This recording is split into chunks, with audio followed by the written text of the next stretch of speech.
We're going to talk about platform security, right? So who here has a desktop machine at home?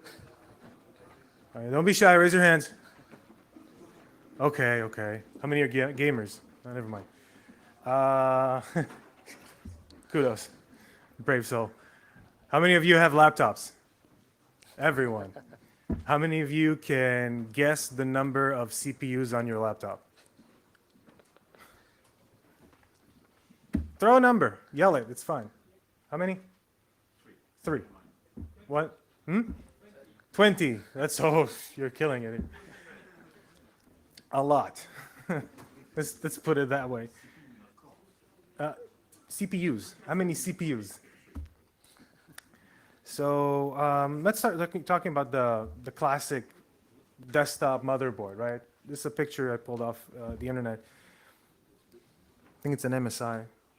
So we know there is the one major CPU on a platform we all recognize as X cores and whatever. But there are also this one, and this one, and this one, and this one, and this one, and that one.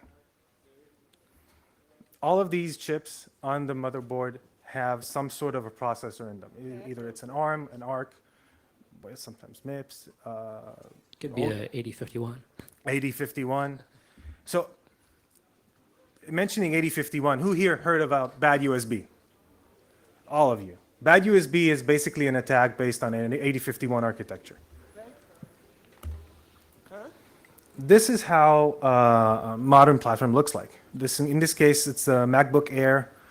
And as you can see, we have a bunch of buses going all over the platform. When I say bus, I mean USB is a bus, PCI is a bus. Some here may or may not have heard about the LPC bus. Right, all these buses convey data from point to point. This says Broadcom, whatever. This thing has its own architecture, its own CPU and handling and everything. So it has a bootloader. It has ROM code, bootloader on ROM code. It has RAM. It has firmware you load. Either the driver loads it at runtime and you get code executing on it independently, right? And it's just one. Here's another one. Here's another NXP here. There's the Texas Instruments, the TI. Touchpads, okay, laptop touchpads. The touch sensor area, whatever you call it. Those ones are typically, well, the modern ones are USB connected, so it's a USB device. Camera, the webcam is a USB device. I've seen a DSP now, an audio chip that has its own codecs and updatable firmware and everything. By the way, any comment, question, or anything you might want to ask, just ask, yell, it's fine, don't wait. I love feedback. Continuing on. The same MacBook, this is what it looks like, right? You open it up. This is from iFixit if you want a reference. You can see all the components on the PCB and you can guess. If you look at it, you can say, okay, this chip is on that part of the board. We can see it's next to a lot of power components. It might be a power-related controller. We'll go into that in a second. Okay. Here's the other side of the board. Let's see if there's a good example here. What is it, Broadcom? That's how it looks like. There's this, which you'll see in high-level specs and schematics or whatever. You look for architecture, functional diagrams or whatever on the internet. You see this. You can't understand any of this. Right? You need to see a real-life example. This is how it looks like on the board. And the locations of them give you hints about what they do and how they talk to each other. Another thing that sometimes it's not on the motherboard itself is also the peripherals, right? So we're talking about NGFF or M2 slots. It's also known as NGFF, next gen form factor. Hard drives, right? You all have seen these hard drives on the left, PCIe based. Well, the connector is PCIe on the right too, but the modern ones have M2, which is basically the same as here, but with two notches, This one has one. If you see one with 2 notches, it's called an M2 connector with a different key. So peripherals have their own brains, right? Sometimes if it's a Broadcom wireless card, you can see it says Broadcom, and there's 2 antenna clips here. That has CPU. It has its own firmware chip. It's an EEPROM or a SPI chip, and from an SSD perspective, you get the NAND, of course, but there's also a controller on every one of them. So even the ancient hard drives have their own controller, and it's usually an 8051. Why do we care? Like, let's talk about as an attacker. I'm an attacker. Why do I care? So I have malware. I write malware. I want to do some cool stuff with it. So I can use any peripherals on the platform for stealth, right? You want to evade AV. You want to split your payload somewhere where you keep them where it's not accessible. You can use onboard EEPROMs for storage if you have access to. Yeah, but because it's a completely independent execution environment, AV doesn't have the ability to actually look into these alternate execution places. So you could have code that it has been completely compromised and AV just can't tell. And it might be able to ask questions and like send requests to these devices, but the device firmware could have been updated to basically give responses that look legitimate, and it could later have some malware that gets triggered by a specific action, or maybe happens at a later time, something like that. There is no way of defending against this that we know of. Like the protections that exist are per vendor, per chip. So if Broadcom has their own secure firmware update mechanism, you better hope everyone else does. Right? If Intel has it, Broadcom. So there's an example later on of like Phison for the bad USB didn't, right? So you just upload your firmware, whatever you want, and you have your own code running on the damn controller. Yeah, I mean, this is a space that hasn't really been explored in a huge amount of detail yet, just because there are so many different devices, and people have started to look at this a little bit, but because they're all vendor specific and everybody does things a little bit differently, there isn't really a good overall way to fix this problem yet. And in the old days, it was expensive to build a high capacity, capability chip. Now with technology advancing, what was used to be a dumb chip, it's now easier and it's cheaper to manufacture something that's smarter and it's upgradable and it's updatable for OEMs to have on the platform. It's good for them. It's good business. You get to support new capabilities. If there's new codecs coming out, you have an updatable audio codec chip, which used to be like hard coded, we say on die, and now you can firmware update it and you can support whatever audio codec you want. They do it. And also just because there's so many usage models for where people are trying to come up with new things and push more things in the platform, make everything connected. There's so much more devices that are going into your system. So like if you open up Device Manager and list all of the USB devices in your system, you might have like 8 USB devices, even though you don't have anything connected internally to the external ports, just because there are a lot of internal things like your webcam and other devices like that. And some of the older devices or smaller devices might have limited resources, like only a little bit of code execution, but it still might be enough to get an interesting payload in it. Yeah, you'd be surprised how many devices you have internally connected by USB, like Bluetooth, Wi-Fi. Sometimes it's USB. Who would have thought? So we said stealth, persistence, low-level security bypass. You might be able to impact.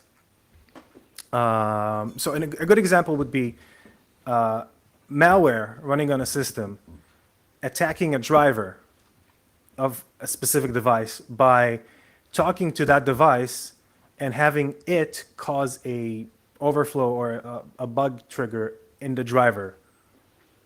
Right, so you go low level and then back up, and when the driver communicates with the device, it gets something it doesn't expect, and you just own the driver. So from ring 3 to ring -1 to ring 0.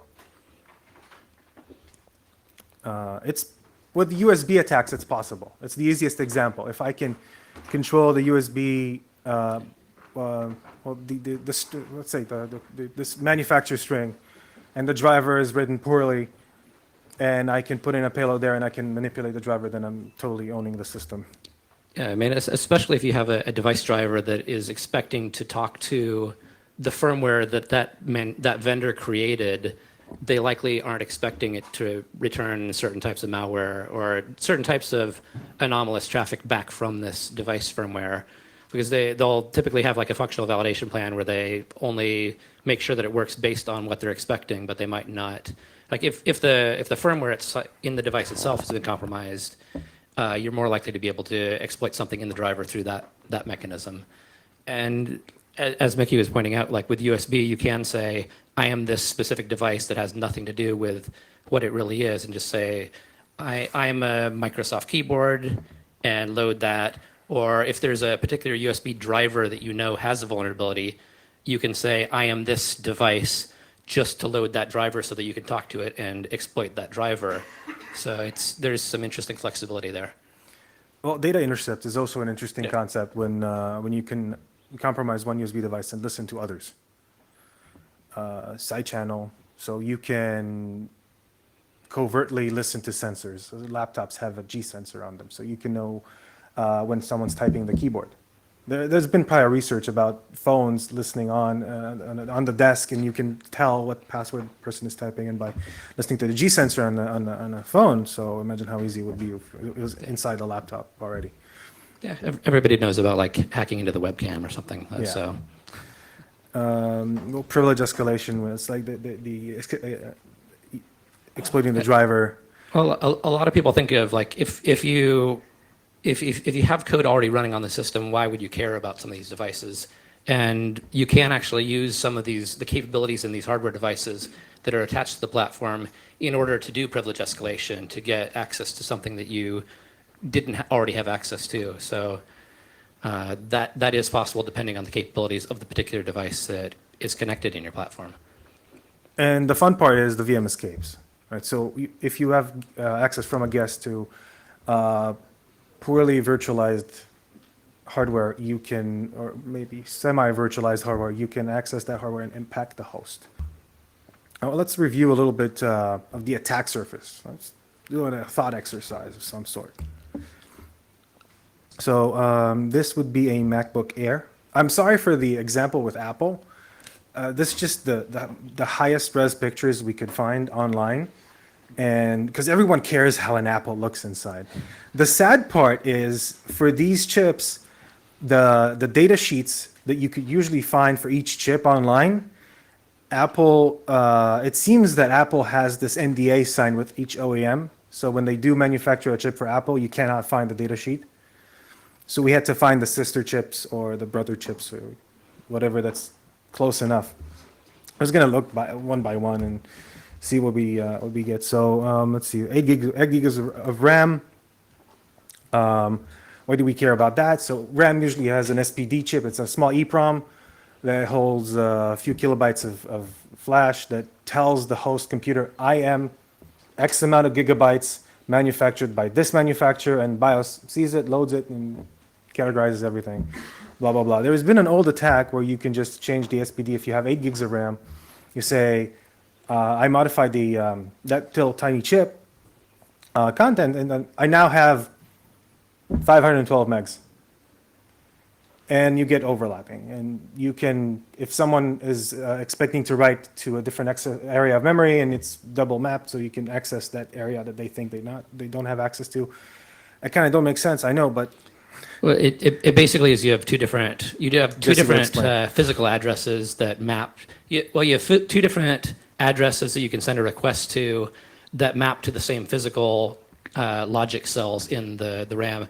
And it actually is that if you have like a 1 gig DIMM and you update the SPD to specify that you have a 2 gig DIMM, then because the BIOS configures the memory configuration to say I have 2 gigs and it expects that you have 2 gigs, but when you actually send the request to the chip itself, that top bit of the address is just ignored, So you have two different addresses that both map to the same address within the DIMM, and that can basically get around certain memory protections. So like if you could have if your paging tables are set up a certain way to allow access to this particular region, but not this particular region, all you need to do is read and write through the address that gives you access to that region, and you can bypass a number of controls. So that type of memory alias can be a big problem. Thanks, Jesse. So eMMC.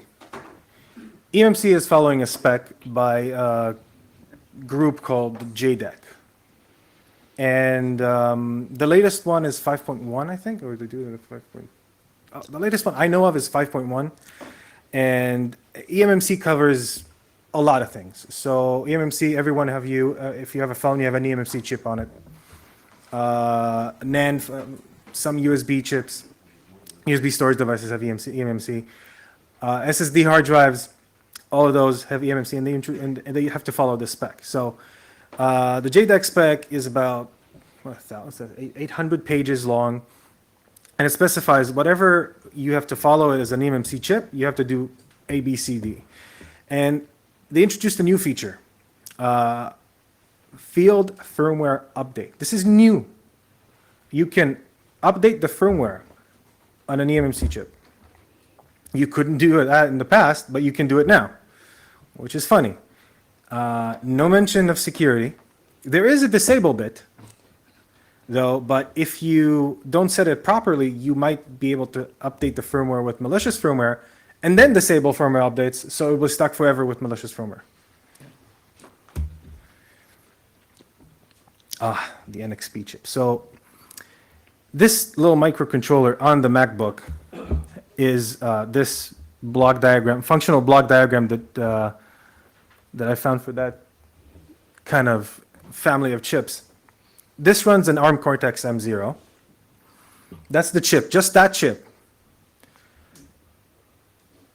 It has a bunch of stuff. So you can tell how complex this is. It has its own, where's the laser pointer thingy? Oops. So that, well, you can choose both. Oh. Okay, fine.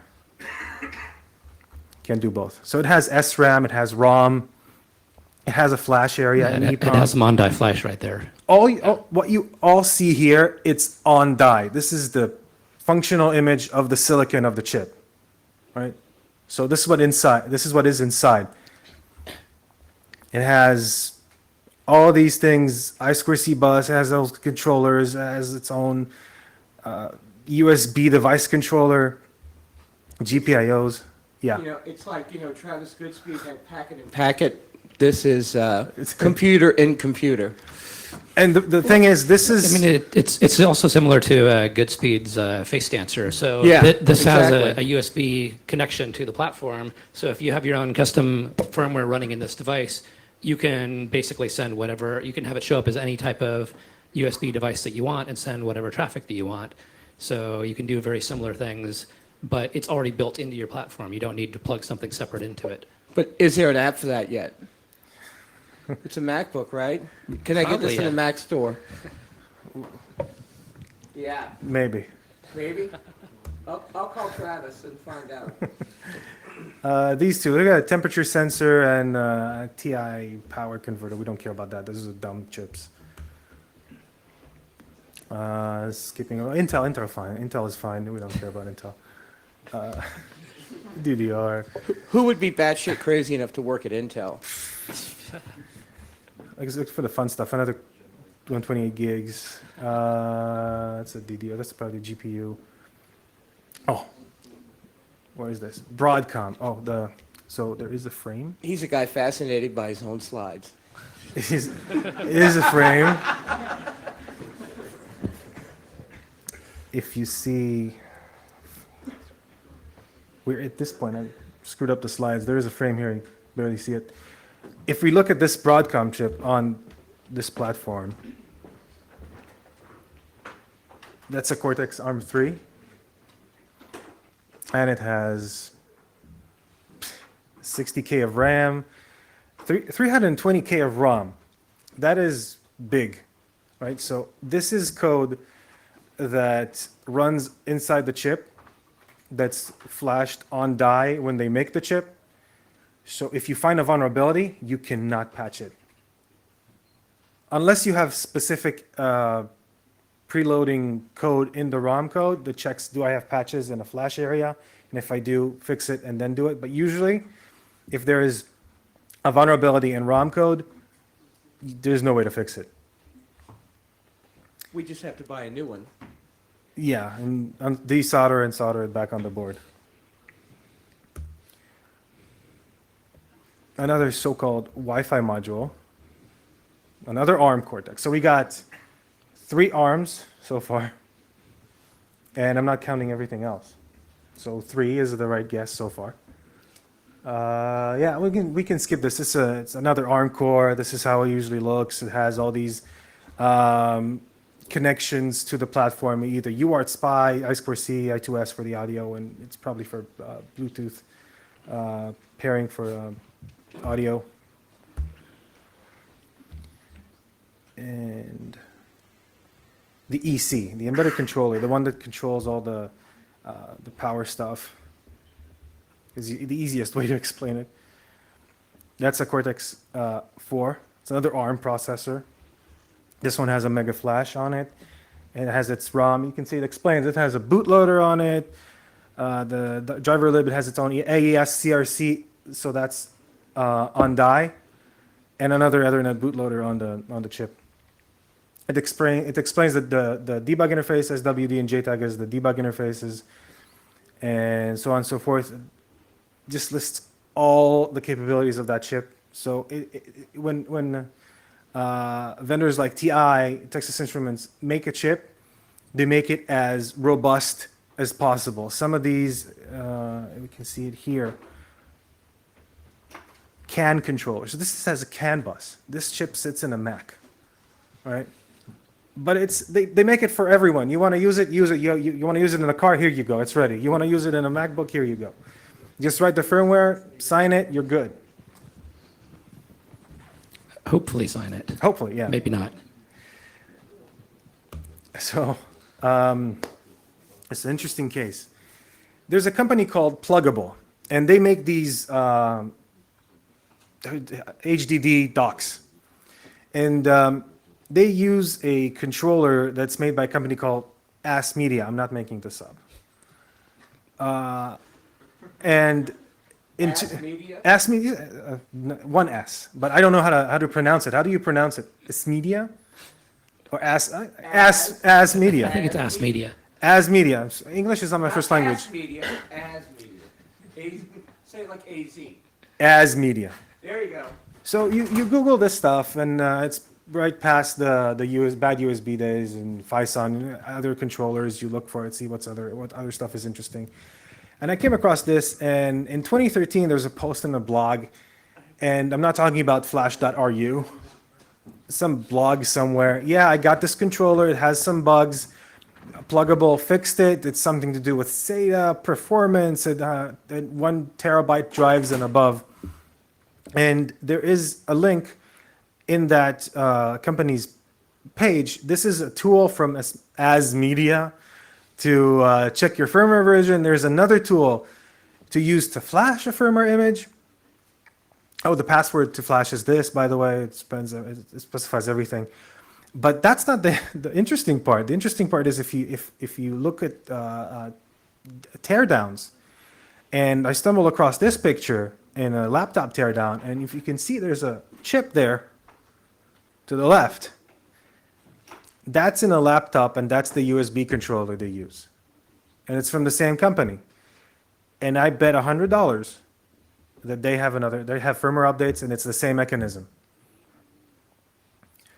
The best guess we can assume is when you're a company and you make USB controllers, you have a process to manufacture. So you manufacture the chips, but you have your own stencil. You have the die. And you have code that you have running through all of them, right? It's the same USB controllers for all of them. This one you use for this one you use for that. So you have slight modifications. The things that consistently remain the same across all chips, you don't touch, right? It's too expensive to develop the entire process for each version of the chip. So if you go on this company's website and you check how many versions of the chip they have a lot. So you go like, okay, First assumption, they're all lazy. Because that's how you keep things cheap. And I haven't looked into it. I don't have a laptop with that. A chip, I think I saw someone with that laptop here. Okay, so we run into the example. So let's see. How do I explain this? The start-off scenario is this. You have malware that gets installed in your system. You wander across a watering hole attack, or you get phished real good or something. And the malware runs, it detects you have a specific platform that it knows how to exploit, a specific platform component that it knows how to exploit. It exploits that component, puts in its own time bomb in there or something, and uses it to persist. Right? No matter what you do to the malware from that point on, it will always remain. So the demo we're going to show you is a platform that gets attacked by malware. It connects back to a CNC that says, okay, I have discovered an internal LTE module that is exploitable, and I'm going to attack it. So you know this machine I'm at, this hash or whatever, an IP, is persistent. Installed it on the platform component, and then AV comes along, kills the malware. AV only kills the malware within the host. It doesn't Within the do host. anything for the LTE module. Yes, thank you for that clarification. The module is still infected, but because it's an LTE module, it can still access the internet. You can wipe the complete platform also, like just reinstall Windows and the LTE module Yeah. is still infected. Take the hard drive out, put a new one in. That specific module is still infected, and it still communicates with the CNC, and then it reinfects the host, no matter what you install. Let's watch this video. So we're going to explain it later. The screen on the left, you see the SSH there. This is an SSH into an Amazon EC2 instance that is supposedly the CNC server. And I'm starting a listener on that. And to the right, there is this tablet. It's a Windows 8.1 tablet, so it's running an i5. It's pretty cool. The tablet, the module that we infected is this tiny thing. Right, if you can all see. This is It's M2, which is the replacement for mini PCI. yeah, it's the So- next gen. Yeah, next gen form factor. Can, So can you buy some virgin so you can pop out basically? you can buy them. You can't necessarily tell that they're virgin or not. Yeah, Anything. we have funny stories. This is the size of this module. So it's tiny. It's really tiny. Let's play this 5-minute video. Okay, so we power on the tablet. When you power on the tablet, the whole platform powers up, including the peripherals. So we start the listener on the server. This is on Amazon, and you can see the little red light is blinking fast because we sped up. Then we get a connect back. This connect back is from the module itself. And now we have a shell on the LTE module, and we download totally legit CD ISO image. So yeah, this is being downloaded over the LTE connection. The host doesn't actually know that we have this connection up currently.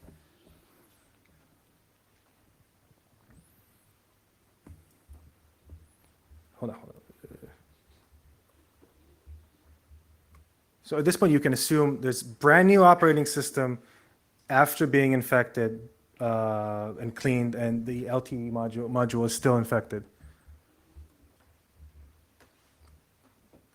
Now we're telling the module itself, load yourself as a different USB configuration, present yourself as a CD to the host.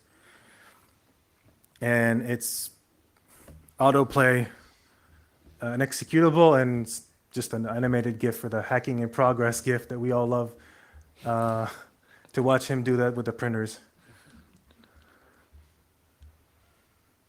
Where's that mouse thingy? Okay. Is there a competition with how you? No. So there's a problem with this specific part of the demo. Anyone care to guess? Hint, we cheated. It says it right up on the screen there. Yeah. Okay, fine. I think you said the word also. We enabled autoplay, right? It's Windows 8.1. It doesn't come autoplay by default, so we said, okay, autoplay, and fine. But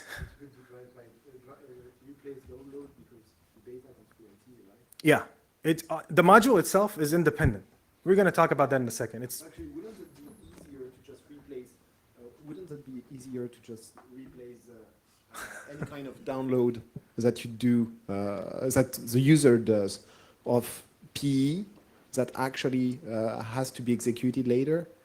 Because actually, you don't have to mess and disconnect the LTE module in Avenue. Yeah, I mean, you could, since you do have control of the modem itself, you could do like a man in the middle of the connections and replace it. We did not do that for this particular demo though, but it's certainly something that's possible. okay. So you'd say, okay, we cheated. Let's show you some hardcore stuff. Where's this mouse thing? Okay. So now I go and I find the on-screen keyboard because it's a tablet and it's annoying, and you gotta do an Alt F4 to kill the program because I coded it full screen. I'm an idiot. So, worst case scenario, let's tell the LTE to go into UEFI. So, it's sending keystrokes. And this the is slowed host. down significantly so that you can actually see what it's typing. Yeah. So it does the shutdown -R and options and goes and really slow down, finds the UEFI settings and goes into BIOS settings in the tablet. Now, in this specific platform, it powers off and then back on to get into BIOS. This was a good design because the LTE module itself gets power cycled as well, so we have to start the listener again and wait for it to call home again. Now we get to connect back. We reload the USB configuration. Hey, we are also a CD. We are USB mouse, USB keyboard, and we send keystrokes from our CNC, and we go and we disable secure boot.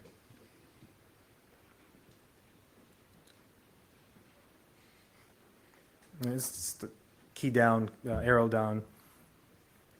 Sent really slow, just so you can see. If you can understand what it says. So it says, disabling secure boot will something be bad. Are you sure? Are you sure? So actually, as a comment on having a captcha on some stupid. That would help, but That would help here. I haven't actually seen any BIOSes that do that yet. So now the tablet boots up with secure boot disabled. At this point, you can theoretically boot your own OS image from the LTE card if you want to. Yeah, but because it can present itself as a mass storage device, either a CD-ROM or like a USB flash drive, even when BIOS is up and running, you could potentially boot off of that. Son of-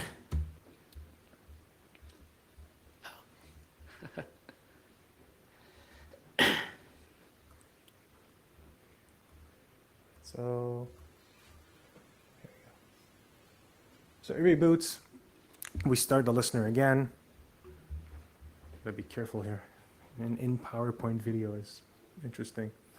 So while we wait, I tell the LTE module, here, ping Google while we wait. And it pings Google, and it takes forever for the OS to load. And the OS loads. Now the fun part comes now. No, that's not the fun part. That's just me opening the device manager to check the device is still there. So you can see the USB device.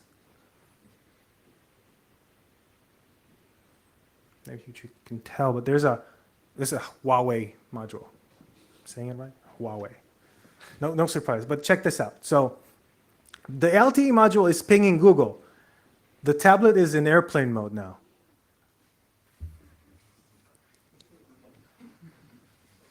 So the OS went to airplane mode and the module is still pinging Google. It's an interesting thing to note that the OS can tell its underlying hardware, please do this. And the hardware goes like, screw you, I'm going to do whatever I want. This is disabling the back door, rebooting the LTE module itself. The OS is fine, it's still running. Remotely, I tell the module, reboot again, but don't call back home. And it will show up on the host as a regular LTE module, T-Mobile connection. And any moment now. Here we go. And it's fully functional. You kill the Wi-Fi, you still have internet. Totally transparent. You can't know better. That's it, done.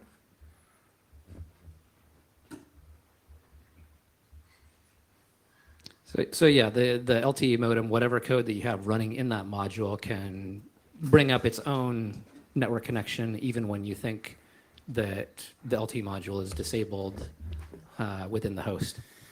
And the way that this worked is basically this Huawei module that we did some research in and found some interesting things.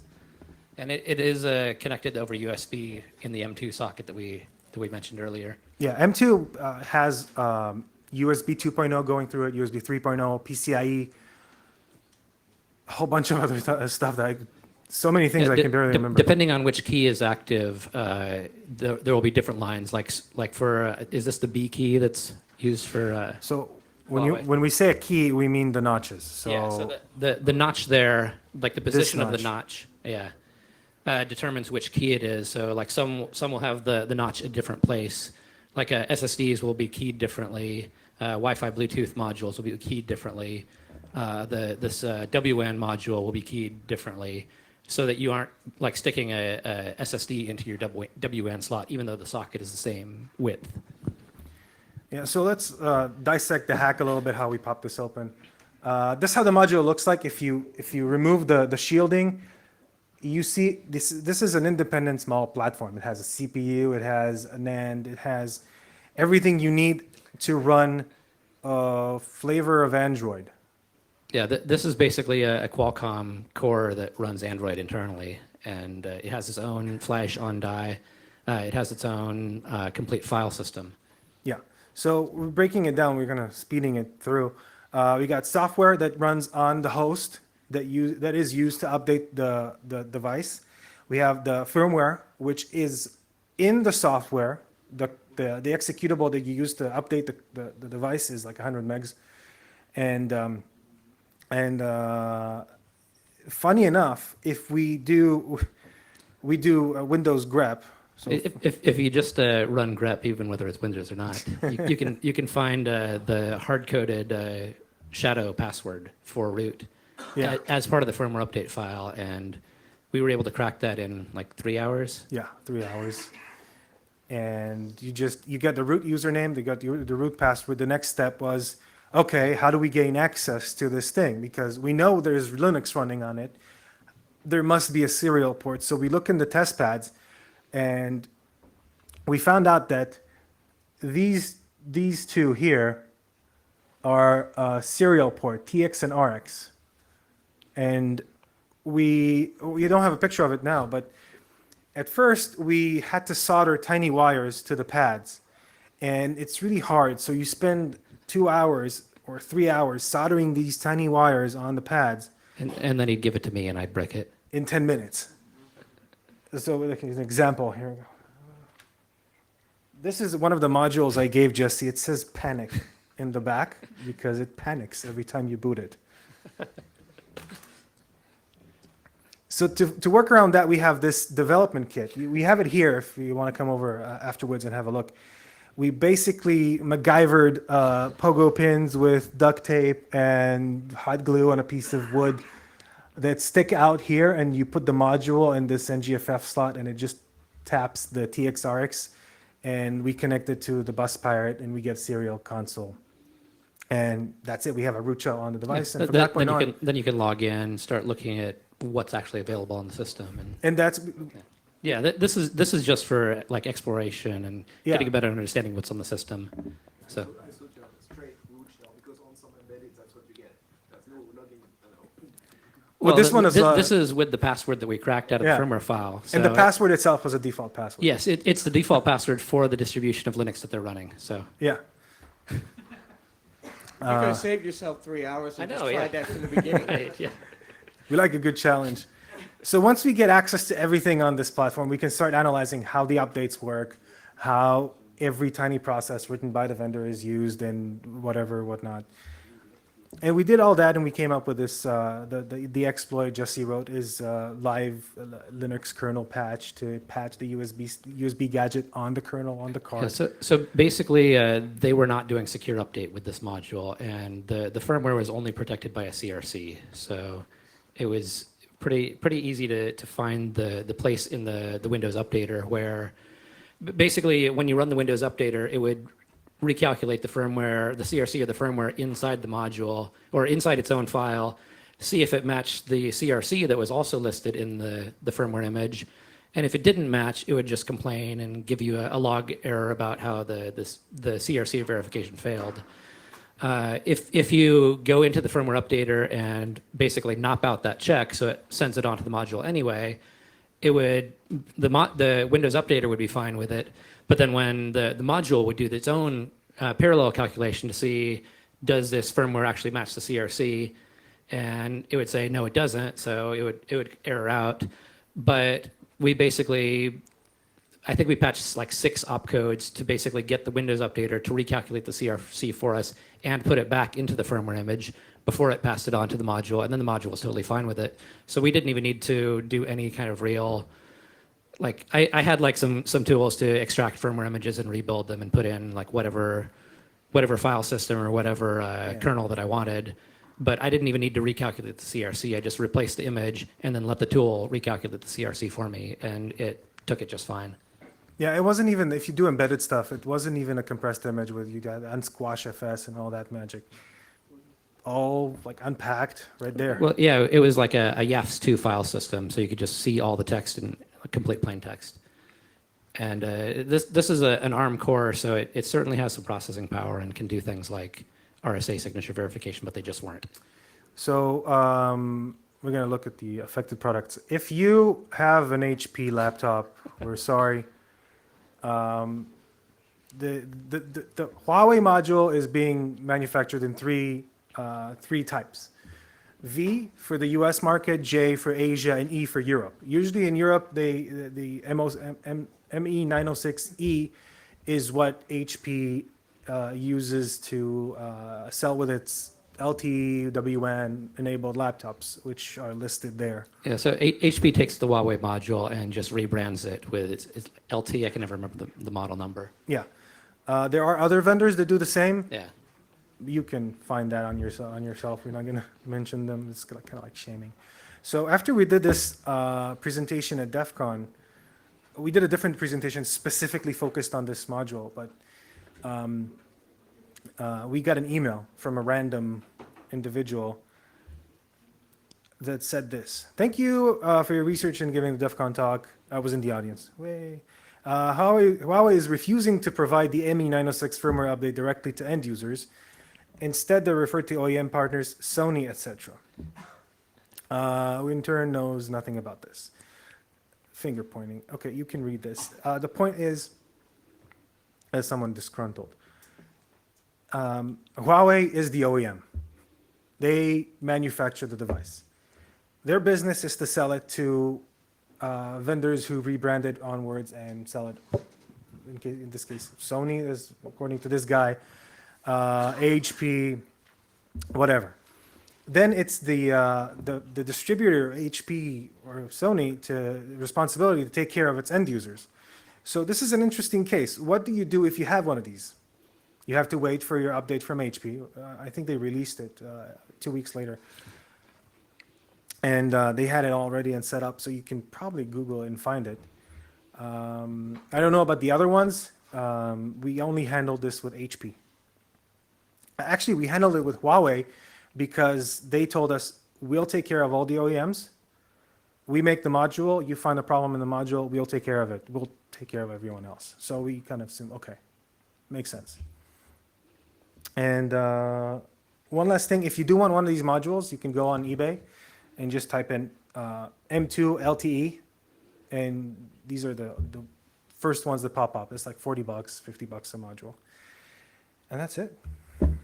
So now it's time for questions. All right. Thank you. We made it in time. We made it in time. Okay. I'm not allowed to give this to you if you take it. Oh, okay. Strict protocols. Okay. Any questions? Were there any questions? So we didn't analyze the fix yet. So they released the fix at 10 a.m. the day we gave our talk at DEF CON. So. And well, the funny thing is that we found out, maybe tell the HP story or so HP, We got a phone call today, yeah. like 16 hours before the talk. Don't say HP. Why? We told them 5 months ago. They need more time to finish the patch. Okay, so it took them about another week and a half to finish the patch, and then they released all their own CVE, HP dash something. Every company has their own, and yeah, no, and finished their patching and everything was fine. But it was interesting, like relaxing the day before your talk, and then you get a phone call. Hey, shut up. Okay.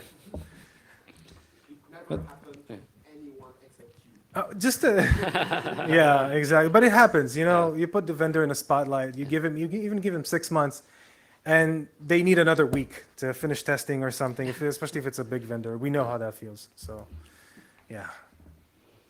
Anyone else? So we haven't looked specifically at the patch to make sure they did it correctly, but according to them, they did replace it with a full RSA signature verification, but we haven't verified that. The chipset on the card supports all that.